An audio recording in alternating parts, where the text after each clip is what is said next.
On the snowy evening of December 19th, Maggie Dawson slipped outside the diner, scattering leftover sandwiches across the icy sidewalk. She cursed softly under her breath, bending down to rescue what she could before the snow swallowed it all. Her breath rose in quick puffs, misting in the freezing air as the neon open sign behind her flickered weakly against the gathering night. Earlier that day, Mrs. Turner had warned her, "Kindness is what keeps the winter from winning," a phrase that now floated through Maggie's mind as she fumbled with the sandwiches. The memory made her huff a dry laugh into the cold. Main Street was hushed under the weight of fresh snow, Christmas lights blinking across shuttered shops. Maggie straightened, brushing her gloves together, when she caught a movement near the alley. A man emerged, shaggy hair, rough clothes, carrying himself with an odd sort of grace. His coat was threadbare, barely a shield against the bitter wind. "You dropped something," he said, stooping to pick up a sandwich wrapped in foil. His voice was steady, almost refined, not what she expected from someone who looked like he lived in the shadows. "Thanks," Maggie replied, wary but not unkind. She noticed then a deep cut along his hand, crusted with frozen blood. Instinct battled with caution inside her. In Wilmot, strangers usually kept their distance, but something about the way he held himself, about the way he offered the sandwich back without asking for anything, tugged at her. "You should get that cleaned up," she said, voice softening. "I'll manage," he answered, slipping the sandwich into her outstretched bag. She hesitated, heart pounding against the walls she usually kept well fortified. "If you need a warm place, I have a spare room, just for tonight." Ethan looked at her for a long moment and finally said, "Just tonight." The next morning, Maggie found Ethan at the kitchen table, quietly fixing the broken toaster with deft hands. The sight startled her more than the faint hum of Christmas music playing from the old radio on the counter. He was hunched slightly, focused, using a butter knife and a patience that didn't seem to fit the threadbare coat he still wore. On the kitchen shelf above him, a faded photo of Maggie's father smiled down, a man who, in his day, had been known for helping anyone without question. Maggie felt the weight of that legacy settle on her shoulders as she watched Ethan adjust the toaster's loose coil and snap the casing shut with a small, satisfied click. "Hope you don't mind," he said, standing up and pouring fresh coffee into 2 chipped mugs. She shook her head, still wary, but accepted the cup. The aroma was rich and familiar. Somehow, Ethan had brewed it perfectly, using her old, temperamental drip pot. The local news played softly from the radio, warning of an incoming snowstorm. Highways closed, travel discouraged. Maggie stared at the scrolling headline, feeling her resolve crack. It wasn't safe to send anyone out tonight. "You can stay. One more night," she said gruffly, pretending to check the cupboards for groceries. Later that evening, she watched from her upstairs window as Ethan, bundled only in his frayed coat, quietly shoveled Mrs. Turner's porch. He hadn't been asked. No fuss, no expectations. Just a man moving snow while the world around him huddled indoors. She set a 20% tip down when picking up last-minute supplies at the grocery, the clerk sliding a bag of homemade Christmas cookies into her arms with a wink. As Maggie stood by the window, cradling a cup of coffee, a thought gnawed at her. People don't forget how to live like that overnight. On the morning of December 21st, the diner buzzed with chatter about the upcoming Christmas Eve festival. The bell above the door jingled almost non-stop as townsfolk shuffled in, cheeks pink from the cold, arms laden with shopping bags. The warm scent of coffee and fresh pies curled through the air, mingling with the sound of a group of carolers rehearsing softly near the corner booth. Mrs. Turner, perched at her usual spot by the window, leaned over and teased Maggie, "Sometimes it's the ones without a roof who've built the strongest foundations."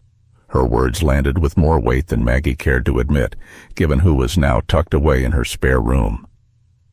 Outside, snow mounted along the sidewalks, glittering beneath the rows of Christmas lights strung from storefront to lamppost. The whole town seemed to hum with anticipation. Inside, Ethan was a quiet fixture, moving between tables to help set up for the diner's annual coat drive. He organized the donations with a natural ease, directing the flow of jackets and scarves without raising his voice, earning nods of respect from regulars who usually gave strangers a wide berth. Maggie watched him from behind the counter, feeling that now familiar tug between heart and head. When she bent to sort a pile of coats, her hand brushed against something crinkly inside a worn jacket pocket. Curious, she pulled it free. An old folded newspaper clipping. The headline froze her in place. Harbor Tech CEO missing after helicopter crash. Her eyes dropped to the grainy photo beneath the bold print. Clean-shaven, well-dressed, but there was no mistaking those eyes. Heart-thudding, Maggie tucked the clipping into her apron pocket before anyone noticed. Tucking the clipping into her pocket, Maggie wonders, what am I really inviting into my home? As Maggie stacked winter coats into donation boxes, her hands trembled slightly, the newspaper clipping burning a hole in her pocket. Around her, the cozy backroom of the diner buzzed with soft holiday music and the rustle of winter fabric, but Maggie barely heard any of it. She folded a scarf mechanically, her mind trapped on the face in the newsprint, the face that matched the man currently sleeping under her roof. She remembered Ethan's first words to her. I'm just between two paths. At the time, it had seemed poetic, maybe even pitiable. Now, it felt like a quiet confession she hadn't understood. Mrs. Turner stopped by with a tray of homemade eggnog, her eyes twinkling but curious. You all right, dear? You're folding that coat like it insulted your mother. Maggie forced a smile and mumbled about being tired, but Mrs. Turner didn't look convinced. When the coat drive wrapped up, Maggie gathered her things and trudged through the snow back to her apartment above the general store. The air smelled faintly of pine and cinnamon, her small Christmas tree glowing in the corner like a stubborn hope. Inside, she found Ethan kneeling by the kitchen counter, tightening a loose cabinet hinge with the same quiet efficiency he applied to everything. He glanced up at her entrance, offering a small, unbothered smile. Maggie set down her bag and stood silently, heart thudding, the clipping crinkling inside her pocket. She studied him, the easy way he moved, the careful way he placed the screwdriver aside. Fear and compassion wrestled inside him. Taking a breath, she said, Ethan, or whoever you really are, I think it's time you tell me the truth. Ethan froze.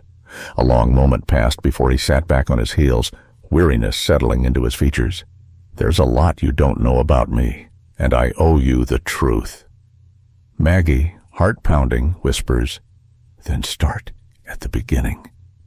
Snow pelted the windows as Ethan sat across from Maggie, the weight of years visible in the sag of his shoulders.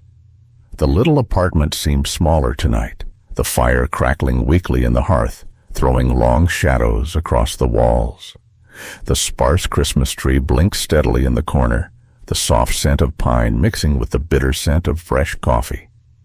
Between them, the old drip pot hissed quietly, just like the night they first met, filling the heavy silence with something almost comforting. Maggie wrapped her hands around her mug, steadying herself as Ethan began to speak. I was Ethan Cole, he said, voice low, rough, CEO of Harbor Tech, built it from the ground up. Trusted people I shouldn't have, made deals that looked solid until they weren't.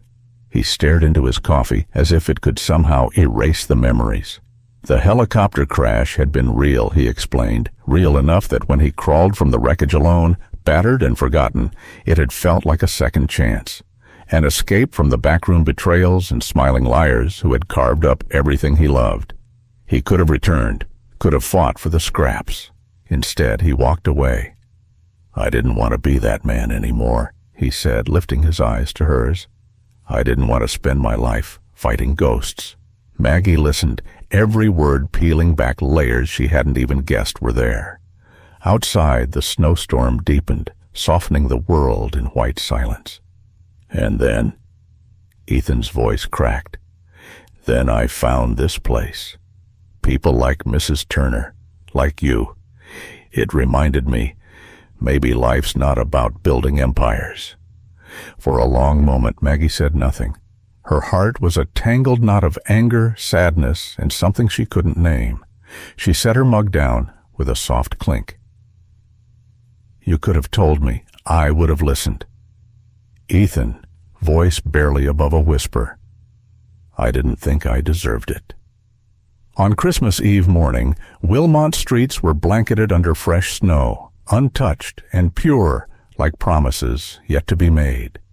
The town square buzzed with gentle energy, final touches being added to pine garlands and wreaths, the faint strains of Christmas carols weaving through the crisp air. Maggie stood by her window, watching as neighbors bustled about. Mrs. Turner's words echoed in her mind. Kindness circles back when you least expect it. She pressed a hand lightly to the glass, heart heavier than the sky outside. In the small bedroom, Ethan was quietly folding the few clothes he had. His movements were slow but resolute, like a man who had made peace with leaving. He didn't want to burden Maggie any longer. When she finally ventured downstairs, she found him outside, shoveling Mrs. Turner's walkway without a word, bundled in that same battered coat. No fanfare, no expectation, just a simple act of care. Maggie watched for a long moment, feeling something inside her settle. Titles didn't matter. Mistakes didn't matter. Actions did. She stepped onto the porch, calling over the crunch of snow. You planning to shovel the whole town before you leave?